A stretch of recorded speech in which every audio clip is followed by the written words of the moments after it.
ಕಣ್ಣಂತೂ ತುಂಬ ಕೂಲ್ ಅಂತ ಅನ್ನಿಸ್ತಾ ಇದೆ, ತಣ್ಣಗೆ ಆಗ್ತಾ ಇದೆ. ತುಂಬ ಡ್ರೈ ಆಗಿಬಿಟ್ರೆ ಸುಕ್ಕುಗಳು ಬರೋದಕ್ಕೆ ಶುರುವಾಗ್ಬಿಡುತ್ತೆ, ಕಣ್ಣುಗಳು ಊದ್ಕೊಳ್ಳೋಂಥದ್ದು, ಟಯರ್ಡ್ ಆಗೋದು ಹಿಂಗೆಲ್ಲ ಆಗುತ್ತಲ್ವ.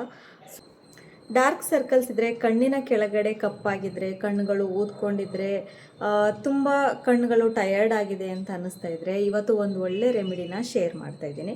ನಾವಂತೂ ಇತ್ತೀಚೆಗೆ ಮೊಬೈಲ್ಗಳಿಗೆ ತುಂಬಾ ಅಡಿಕ್ಟ್ ಆಗಿಬಿಟ್ಟಿದ್ದೀವಿ. ರೀಲ್ಸ್ಗಳನ್ನ ಸ್ಕ್ರೋಲ್ ಮಾಡೋವಂಥದ್ದು, ಇನ್ಸ್ಟಾಗ್ರಾಮ್, ಫೇಸ್ಬುಕ್, ಯೂಟ್ಯೂಬ್ ಅಂತ ನೋಡ್ತಾನೆ ಇರ್ತೀವಿ. ಸೊ ಅದರಲ್ಲಿರುವಂಥ ರೇಡಿಯೇಷನಿಂದ ನಮ್ಮ ಕಣ್ಣುಗಳು ಟಯರ್ಡ್ ಆಗುವಂಥದ್ದು. ಲ್ಯಾಪ್ಟಾಪ್ಗಳನ್ನ ಯೂಸ್ ಮಾಡ್ತಾ ಇರ್ತೀವಿ, ಕಂಪ್ಯೂಟರ್ಗಳನ್ನ ಯೂಸ್ ಮಾಡುವಂಥದ್ದು, ತುಂಬ ಸಮಯದವರೆಗೆ ಮೊಬೈಲ್ಗಳನ್ನ ಯೂಸ್ ಮಾಡೋದ್ರಿಂದ ನಮ್ಮ ಕಣ್ಣುಗಳು ಟಯರ್ಡ್ ಆಗುತ್ತೆ. ಇದರಿಂದ ಡಾರ್ಕ್ ಸರ್ಕಲ್ಸ್ ಆಗುತ್ತೆ, ಕಣ್ಣುಗಳ ಕೆಳಗಡೆ ಊದ್ಕೊಳ್ಳುವಂಥದ್ದು ಹಿಂಗೆಲ್ಲ ಆಗುತ್ತೆ. ತುಂಬ ಸ್ಟ್ರೆಸ್ಸಿಂದನೂ ಕೂಡ ಡಾರ್ಕ್ ಸರ್ಕಲ್ಸ್ ಆಗುತ್ತೆ. ಸರಿಯಾಗಿ ನಿದ್ರೆ ಮಾಡದೇ ಇರೋದು ಕೂಡ ಡಾರ್ಕ್ ಸರ್ಕಲ್ಸ್ ಆಗೋದಕ್ಕೆ ಒಂದು ಕಾರಣ ಆಗುತ್ತೆ. ಸೊ ಇದೆಲ್ಲದಕ್ಕೂ ನಾನಿವತ್ತೊಂದು ಸಿಂಪಲ್ ಆಗಿರುವಂತಹ ರೆಮಿಡಿನ ಶೇರ್ ಮಾಡ್ತಾ ಇದ್ದೀನಿ. ತುಂಬ ಅಂದರೆ ತುಂಬ ಸಿಂಪಲ್. ಇದನ್ನು ವಾರದಲ್ಲಿ ಅಟ್ಲೀಸ್ಟು 3 ಸರಿ ಅಂತ ಯೂಸ್ ಮಾಡೋದ್ರಿಂದ ಕಣ್ಣಿನ ಕೆಳಗಡೆ ಇರುವಂಥ ಡಾರ್ಕ್ ಸರ್ಕಲ್ಸ್ ಕಡಿಮೆ ಆಗುತ್ತೆ. ಕ್ರಮೇಣವಾಗಿ ಕಣ್ಣುಗಳು ಊದ್ಕೊಳ್ಳೋದು ಇದೆಲ್ಲದೂ ಕೂಡ ಕಡಿಮೆ ಆಗುತ್ತೆ. ಸೊ ಹಾಗಾದರೆ ಆ ರೆಮಿಡಿ ಯಾವುದು ಅಂತ ನೋಡೋಣ. ನಾನಿಲ್ಲಿ ರಾತ್ರಿನೇ ನೆನೆಸಿರೋವಂತಹ ಬಾದಾಮಿಗಳನ್ನ ತೊಗೊಂಡಿದ್ದೀನಿ. ಒಂದು 3 ಬಾದಾಮನ್ನು ರಾತ್ರಿನೇ ನೆನೆಸಿಟ್ಟಿದ್ದೆ. ಸೊ ರಾತ್ರಿ ನೆನೆಸೋದಕ್ಕಾಗಿಲ್ಲ ಅಂತಂದರೆ ಬೆಳಗ್ಗೆ ಸ್ವಲ್ಪ ಬಿಸಿನೀರಲ್ಲಿ ಒಂದು ಅರ್ಧ ಗಂಟೆ ನೆನೆಸಿದ್ರೆ ಸಾಕು, ಚೆನ್ನಾಗಿ ನೆನ್ಕೊಳ್ಳುತ್ತೆ. ಒಂದು ಅರ್ಧ ಗಂಟೆ ಅಥವಾ 1 ಅವರಲ್ಲಿ ಚೆನ್ನಾಗಿ ನೆನೆಯುತ್ತೆ. ಸೊ ಈ ನೆನೆದಿರೋ ಬಾದಾಮಿಗಳನ್ನ ಇವಾಗ ಸಿಪ್ಪೆನೇ ತೆಗಿಬೇಕು. Almonds highly effective natural home remedy ಅಂತಲೇ ಹೇಳ್ಬೋದು ಡಾರ್ಕ್ ಸರ್ಕಲ್ಸ್ಗೆ. ಇದರಲ್ಲಿರುವಂತಹ ವಿಟಮಿನ್ ಇ ಮತ್ತು ಆ್ಯಂಟಿ ಆಕ್ಸಿಡೆಂಟ್ಸ್, ರೆಟಿನಾಲು, ಸ್ಕಿನ್ಗೆ ಬ್ಲಡ್ ಸರ್ಕ್ಯುಲೇಷನ್ ಇಂಪ್ರೂವ್ ಮಾಡೋದಕ್ಕೆ ಮತ್ತು ಪಿಗ್ಮೆಂಟೇಷನನ್ನು ಕಡಿಮೆ ಮಾಡೋದಕ್ಕೆ ಆಲ್ಮಂಡ್ಸು ತುಂಬಾ ಹೆಲ್ಪ್ ಮಾಡುತ್ತೆ. ಇದನ್ನು ಹಾಲು ಜೊತೆ ಅಥವಾ ಮೊಸರು ಜೊತೆನೂ ಮಿಕ್ಸ್ ಮಾಡಿ ಬಳಸ್ಬೋದು. ನಿಮಗೇನಾದರೂ ನಟ್ ಅಲರ್ಜಿ ಇದ್ದರೆ, ನಟ್ಸ್ ಅಂದರೆ ಆಲ್ಮಂಡ್ ಅಲರ್ಜಿ ಇದ್ದರೆ ಫಸ್ಟು ಪ್ಯಾಚ್ ಟೆಸ್ಟನ್ನು ಮಾಡಿಕೊಂಡು ಅದಾದಮೇಲೆ ಬಳಸ್ಬೋದು. ನೋಡಿ, ಈ ರೀತಿಯಾಗಿ ಸಿಪ್ಪೆನ ತಕ್ಕೋಬೇಕು. ಇದಾದಮೇಲೆ ಈ ರೀತಿ ಒಂದು ಕಲ್ಲಿರುತ್ತೆ ನೋಡಿ, ಗಂಧ ತೆಗೆಯೋ ಕಲ್ಲು ಇರುತ್ತಲ್ವ, ಈ ಕಲ್ಲು ಮೇಲೆ ಇದನ್ನು ಪೇಸ್ಟ್ ಮಾಡ್ಕೋಬೇಕು. ಈ ರೀತಿಯಾಗಿ ಚೆನ್ನಾಗಿ ಪೇಸ್ಟ್ ಮಾಡ್ಕೋಬೇಕು. ಅಥವಾ ಈ ರೀತಿ ಕಲ್ಲಿಲ್ಲ ಅಂತ ಅನ್ನೋರು ಒಂದು ಚಿಕ್ಕದೊಂದು ಮಿಕ್ಸರ್ ಜಾರ್ ಇರುತ್ತಲ್ವ, ಅದಕ್ಕೆ ಹಾಕ್ಕೊಂಡು ಚಿಕ್ಕದಾಗಿ ಪೇಸ್ಟ್ ಮಾಡ್ಕೋಬೋದು. ಪ್ಲೈನ್ ವಾಟರ್ ಮಾತ್ರ ಹಾಕ್ಕೋಬೇಕು. ರೋಸ್ ವಾಟರ್ ಹಾಕ್ಬೋದಾ ಅಂತ ಕೇಳಿದರೆ ಇಲ್ಲ, ಪ್ಲೈನ್ ವಾಟರ್, ಕುಡಿಯೋಕ್ಕೆ ನೀರು ಬಳಸ್ತೀವಲ್ವ ಅದೇ ನೀರನ್ನು ಬಳಸ್ಕೋಬೇಕು. ಸೊ ಈ ರೀತಿಯಾಗಿ ತುಂಬ ತೆಳುನೂ ಆಗಬಾರ್ದು, ಸೊ ಮೀಡಿಯಮ್ ಕನ್ಸಿಸ್ಟೆನ್ಸಿಯಲ್ಲಿ ಚೆನ್ನಾಗಿ ಈ ಥರ ಪೇಸ್ಟನ್ನು ಮಾಡ್ಕೋಬೇಕು. ನೋಡಿ, ಇಷ್ಟ ಆಯಿತು. ತುಂಬ ಗಟ್ಟಿ ಆದರೆ ಸ್ವಲ್ಪ ನೀರನ್ನು ಹಾಕೋಬೋದು. ನೋಡಿ, ಇಷ್ಟು ರೆಡಿಯಾಗಿದೆ ಪೇಸ್ಟು. ಸೊ ಇವಾಗ ಇದನ್ನು ಯಾವ ರೀತಿ ಯೂಸ್ ಮಾಡೋದು ಅನ್ನೋದನ್ನು ನೋಡೋಣ. ಸೊ ಇವಾಗ ಆಲ್ಮಂಡ್ ಪೇಸ್ಟನ್ನು ಯೂಸ್ ಮಾಡೋದಕ್ಕಿಂತ ಮುಂಚೆ ಒಂದು ಇಂಪಾರ್ಟೆಂಟ್ ಸ್ಟೆಪ್ ಇದೆ. ಸೊ ಅದೇನು ಅಂತಂದರೆ, ಈ ರೀತಿಯಾಗಿ ಒಂದು ವಿಟಮಿನ್ ಇ ಕ್ಯಾಪ್ಸುಲ್ ಇರುತ್ತೆ, ಮೆಡಿಕಲ್ ಸ್ಟೋರ್ಗಳಲ್ಲಿ ಸಿಗುತ್ತೆ, ಅದನ್ನು ತೊಗೋಬೋದು. 1 ರಿಂದ 2 ರೂಪಾಯಿಗೆಲ್ಲ 1-2 ಕ್ಯಾಪ್ಸುಲ್ಗಳು ಸಿಗುತ್ತೆ, ತೊಗೋಬೋದು. ಸೊ ಇಲ್ಲ ಅಂತ ಅನ್ನೋರು ಬಾದಾಮಿ ಎಣ್ಣೆ, ಆಲ್ಮಂಡ್ ಆಯಿಲ್ಸ್ ಇರುತ್ತಲ್ಲ ಅದನ್ನು ಬಳಸ್ಬೋದು. ಇಲ್ಲ ಅಂತಂದರೆ ಹರಳೆಣ್ಣೆ ಬಳಸ್ಬೋದು. ಯಾವುದಾದ್ರೂ ಒಂದು ಆಯಿಲನ್ನು ಯೂಸ್ ಮಾಡ್ಬೋದು. ವಿಟಮಿನ್ ಇ ಆಯಿಲು ಅಥವಾ ಆಲ್ಮಂಡ್ ಆಯಿಲು ಅಥವಾ ಹರಳೆಣ್ಣೆ ಯಾವುದಾದ್ರೂ ಒಂದನ್ನು ಬಳಸ್ಬೋದು. ನಾನಿಲ್ಲಿ ವಿಟಮಿನ್ ಇ ಕ್ಯಾಪ್ಸುಲನ್ನು ಯೂಸ್ ಮಾಡ್ತಾಯಿದ್ದೀನಿ. ಫಸ್ಟು ಇದನ್ನು ಓಪನ್ ಮಾಡ್ಕೊಳ್ಳೋಣ.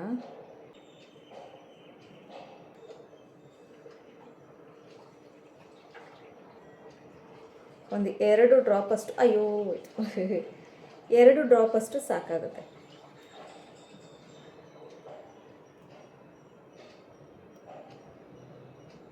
ಕಣ್ಣಿನ ಕೆಳಗಡೆ ಹಚ್ಚಿ 2 ಡ್ರಾಪ್ ಸಾಕು, ಜಾಸ್ತಿ ಬೇಡ, ಅದೇ ಸಾಕಾಗುತ್ತೆ 2 ಕಣ್ಣುಗಳಿಗೂ. ಸೊ ಕಣ್ಣಿನ ಕೆಳಗಡೆ ಹಚ್ಚಿ ನಿಧಾನವಾಗಿ ಮಸಾಜ್ ಮಾಡಬೇಕು, ರಬ್ ಮಾಡಬೇಕು ಕಣ್ಣಿನ ಕೆಳಗಡೆ ಮತ್ತು ಕಣ್ಣಿನ ಮೇಲೆ. ನೋಡಿ, ಈ ರೀತಿಯಾಗಿ ತುಂಬ ರಬ್ ಮಾಡಬಾರ್ದು, ನಿಧಾನವಾಗಿ ಮಸಾಜ್ ಮಾಡಬೇಕು. ಒಂದು 30 ರಿಂದ 40 ಸೆಕೆಂಡಷ್ಟು ಮಸಾಜ್ ಮಾಡಬೇಕು. ಸೊ ಬ್ಲಡ್ ಸರ್ಕ್ಯುಲೇಷನ್ ಚೆನ್ನಾಗಾಗುತ್ತೆ ಆವಾಗ. ಸೊ ಈ ಊದ್ಕೊಳ್ಳುವಂಥ ಪ್ರಾಬ್ಲಮ್ಸ್ ಏನಿರುತ್ತೆ ನೋಡಿ, ಕಣ್ಣುಗಳು ಊದ್ಕೊಳ್ಳೋವಂಥದ್ದು, ಟಯರ್ಡ್ ಆಗೋದು ಹಿಂಗೆಲ್ಲ ಆಗುತ್ತಲ್ವ, ಸೊ ಅದು ಕ್ರಮೇಣವಾಗಿ ಕಡಿಮೆ ಆಗುತ್ತೆ. ಬ್ಲಡ್ ಸರ್ಕ್ಯುಲೇಷನ್ ಚೆನ್ನಾಗಾದಾಗ ಕಪ್ಪಾಗಿರುತ್ತಲ್ವ, ಡಾರ್ಕ್ ಸರ್ಕಲ್ಸ್ ಇರುತ್ತಲ್ವ, ಅದು ಕೂಡ ಕ್ರಮೇಣವಾಗಿ ಕಡಿಮೆ ಆಗುತ್ತೆ.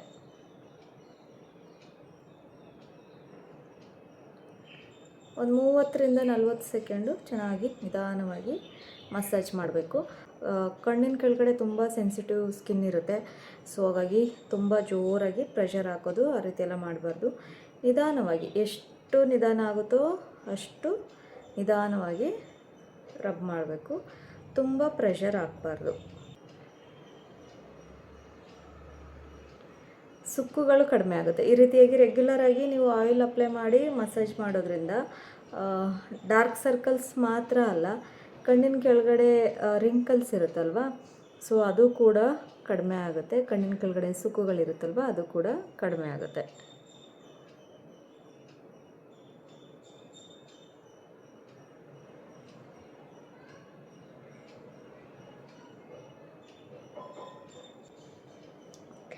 ಮಸಾಜ್ ಮಾಡಿ ಆದಮೇಲೆ ಈ ರೀತಿ ಒಂದು ಟಿಶ್ಯೂ ಪೇಪರನ್ನು ತಗೊಳ್ಳಿ ಅಥವಾ ಒಂದು ವೆಟ್ ವೈಪನ್ನು ತಗೊಂಡು ಕ್ಲೀನಾಗಿ ಆಯಿಲನ್ನು, ಎಕ್ಸ್ಟ್ರಾ ಆಯಿಲ್ ಏನಿರುತ್ತೆ ಅದನ್ನು ವೈಪ್ ಮಾಡ್ಕೊಳ್ಳಿ.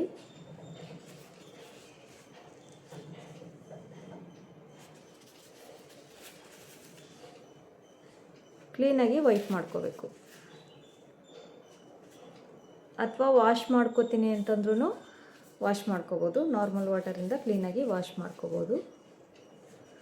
ನಾನು ಜಸ್ಟ್ ವೈಪ್ ಮಾಡ್ಕೋತಾ ಇದ್ದೀನಿ. ಎಣ್ಣೆ ಅಂಶ ಎಲ್ಲ ಕಡಿಮೆ ಆಯಿತು. ಜಸ್ಟ್ ವೈಪ್ ಮಾಡಿಕೊಂಡ್ರೆ ಸಾಕು.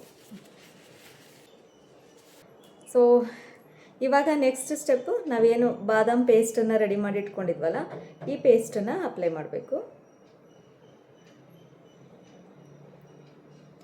ಇದ್ರ ಜೊತೆಗೆ ಸ್ವಲ್ಪ ಅರಿಶಿನೂ ಕೂಡ ಆ್ಯಡ್ ಮಾಡ್ಕೋಬೋದು. ಕಸ್ತೂರಿ ಅರಿಶಿನ, ಸ್ಕಿನ್ಗೆ ಯೂಸ್ ಮಾಡುವಂಥ ಅರಿಶಿನ ಬಳಸ್ಬೋದು. ಸೊ ಅರಿಶಿನ ಸೆನ್ಸಿಟಿವ್ ಇದೆ ಅಂತ ಅನ್ನೋರಿಗೆ, ಕೆಲವ್ರಿಗೆ ಅರಿಶಿನ ಹಾಕಿದರೆ ಸ್ಕಿನ್ ತುಂಬ ಡ್ರೈ ಆಗುತ್ತೆ. ಸೊ ಕಣ್ಣಿನ ಕೆಳಗಡೆ ಸ್ಕಿನ್ ತುಂಬ ಸೆನ್ಸಿಟಿವ್ ಇರೋದ್ರಿಂದ ನಾನಿಲ್ಲಿ ಅರಿಶಿನ ಬಳಸ್ತಾ ಇಲ್ಲ. ಅರಿಶಿನ ಯೂಸ್ ಮಾಡಿದರೆ ಏನು ಸೈಡ್ ಎಫೆಕ್ಟ್ಸ್ ಇಲ್ಲ ಅಂತ ಅನ್ನೋರು ಯೂಸ್ ಮಾಡ್ಬೋದು. ಬಟ್ ತುಂಬ ಡ್ರೈ ಸ್ಕಿನ್ ಇರೋವಂಥವ್ರು ಅರಿಶಿನ ಅವಾಯ್ಡ್ ಮಾಡಿ. ಯಾಕಂತಂದರೆ ಅರಿಶಿನ ಹಾಕಿದಾಗ ಸ್ಕಿನ್ ಸ್ವಲ್ಪ ಡ್ರೈ ಆಗುತ್ತೆ. ಸೊ ನಾನಿಲ್ಲಿ ಪ್ಲೈನಾಗಿ ಬಾದಾಮ್ ಪೇಸ್ಟನ್ನು ಅಪ್ಲೈ ಮಾಡ್ತಾಯಿದ್ದೀನಿ. ಬೇಕು ಅಂತನ್ನೋರು ಅರಿಶಿನ ಮಿಕ್ಸ್ ಮಾಡಿಕೊಂಡು ಯೂಸ್ ಮಾಡ್ಬೋದು. ಸೊ ಪೇಸ್ಟನ್ನು ಕಣ್ಣಿನ ಕೆಳಗಡೆ ಮತ್ತು ಮೇಲೆ, ಸ್ವಲ್ಪ ಕಣ್ಣು ಒಳಗಡೆ ಹೋಗದೇ ಇರೋ ರೀತಿ ನೋಡ್ಕೊಳ್ಳಿ.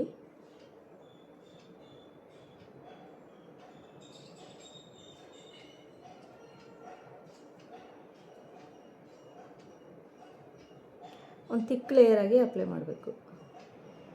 ತುಂಬ ತೆಳುವಾಗಿ ಅಪ್ಲೈ ಮಾಡಬಾರ್ದು.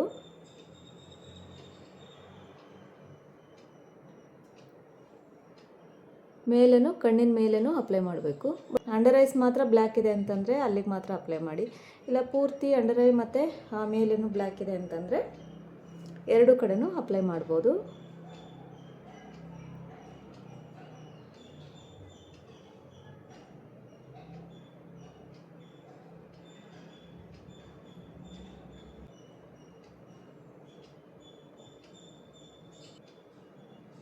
ಕೂಲ್ ಅನಿಸುತ್ತೆ.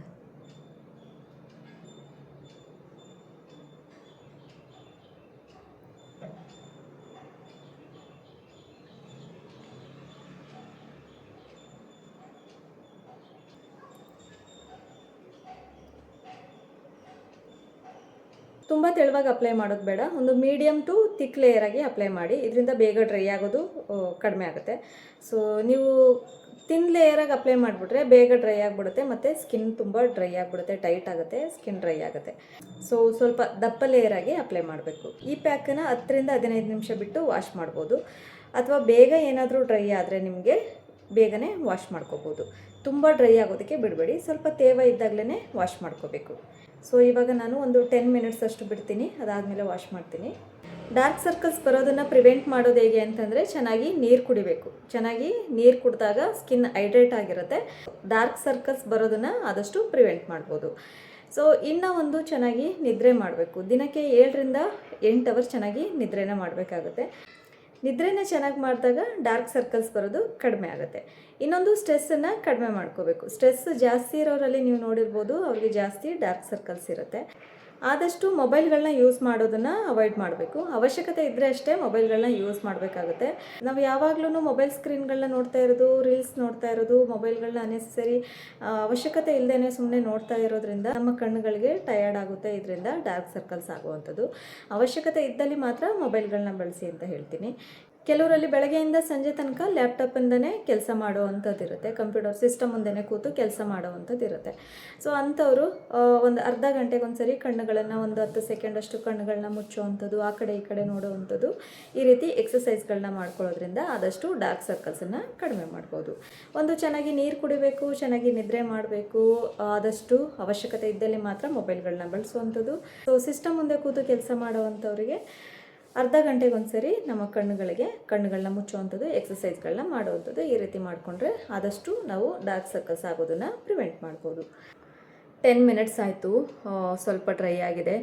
ಕಣ್ಣಂತೂ ತುಂಬ ಕೂಲ್ ಅಂತ ಅನ್ನಿಸ್ತಾ ಇದೆ, ತಣ್ಣಗೆ ಆಗ್ತಾ ಇದೆ. ಬೇಕಿದ್ರೆ ಟ್ರೈ ಮಾಡಿ ನೋಡಿ, ತುಂಬ ರಿಲ್ಯಾಕ್ಸ್ಡ್ ಅನ್ನಿಸ್ತಾ ಇದೆ ಮಾತ್ರ. ಸೊ ಇವಾಗ ಇದನ್ನು ಕ್ಲೀನ್ ಮಾಡ್ಕೊಂಬಿಡ್ತೀನಿ. ಫಸ್ಟು ನಾನು ಹಂಗೆ ಡೈರೆಕ್ಟು ವೈಪ್ ಮಾಡ್ಕೊಂಬಿಡ್ತೀನಿ. ಫಸ್ಟೇ ನಾನು ಡೈರೆಕ್ಟು ವಾಟರಿಂದ ವಾಶ್ ಮಾಡೋದಿಲ್ಲ. ಸೊ ಹಂಗೇನಾದ್ರು ಮಾಡೋಕ್ಕೆ ಹೋಗ್ತೀನಿ ಅಂತಂದರೆ ಎಲ್ಲ ಕಣ್ಣು ಒಳಗಡೆ ಹೋಗ್ಬಿಡುತ್ತೆ. ಸೊ ಅದಕ್ಕೆ ಫಸ್ಟು ವೈಪ್ ಮಾಡ್ಕೊಂಬಿಡ್ತೀನಿ, ಅಥವಾ ಒಂದು ವೆಟ್ ವೈಪಿಂದನೂ ವೈಪ್ ಮಾಡ್ಕೊಂಬಿಡ್ಬೋದು. ಸೊ ವೈಪ್ ಮಾಡಿಕೊಂಡ್ರೆ ವಾಶ್ ಮಾಡೋದಕ್ಕೆ ಈಸಿ ಆಗುತ್ತೆ.